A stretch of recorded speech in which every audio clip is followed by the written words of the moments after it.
Hey everyone, hope you're having a good day. I'm Pastor Ranjo. This is your community group video, and whether you're watching at home in prep for group or at group together with everyone, thank you so much for taking the time to be part of our community.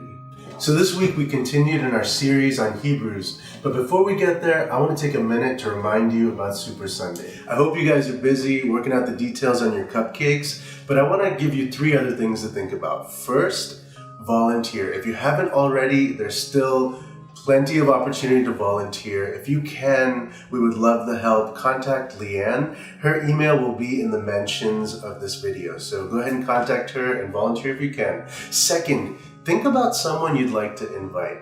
We all know people who just need Jesus and who need our community in their lives. Think about someone you can invite and invite them. We're giving away free food. In my experience, people will come to anything with free food. And third, make room at your tables for these people.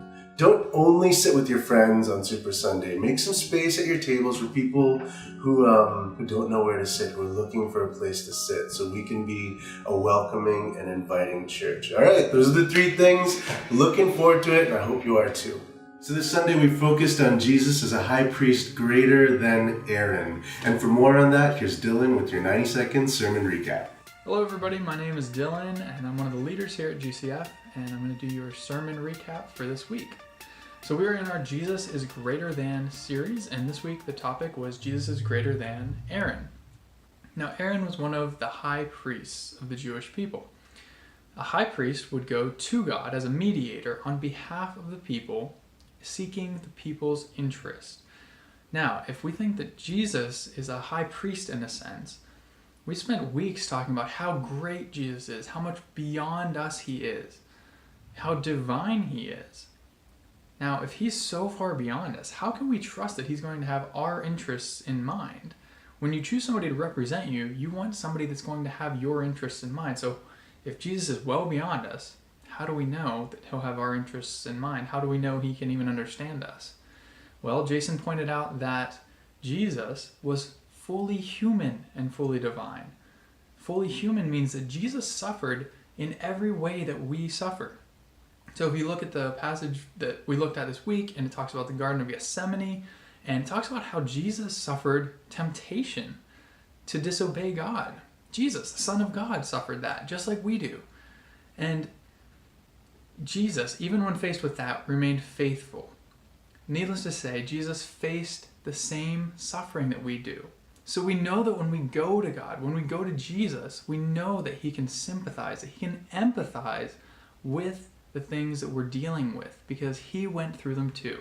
He was human and he suffered. And we know that because of this, he can serve as our great high priest. All right, great job, Dylan. So your first question for tonight has to do with money. Pastor Jason started talking about what crazy rich people spend their money on. And I was wondering, what if you had $1 million, what would you buy? And this is a guilty pleasure. This is not like paying off all your debt and buying a house. If you had $1 million to spend on, say, a Batmobile, what would you spend your money on?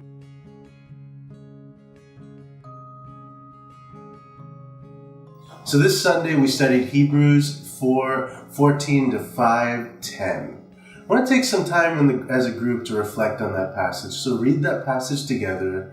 Give yourselves a couple minutes to just think about it, pray about it, and then share your reflections, your thoughts. What stood out to you? What questions do you have about the passage? And what do you learn about Jesus?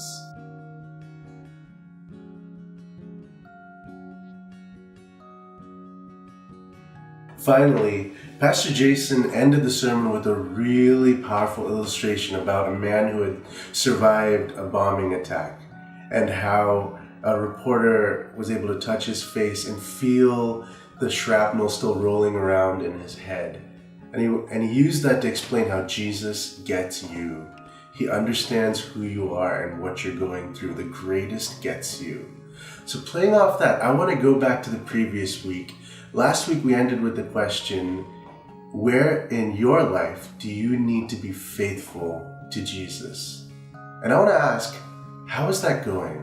Go ahead and share how the week has been. Has it changed? Have you been able to make a change in your life? If not, spend some time praying about that, either praising or praying for more of God, because He gets you. He understands where you are, and He wants to take you out of that place. So let that time lead into prayer. Have a great time. God bless.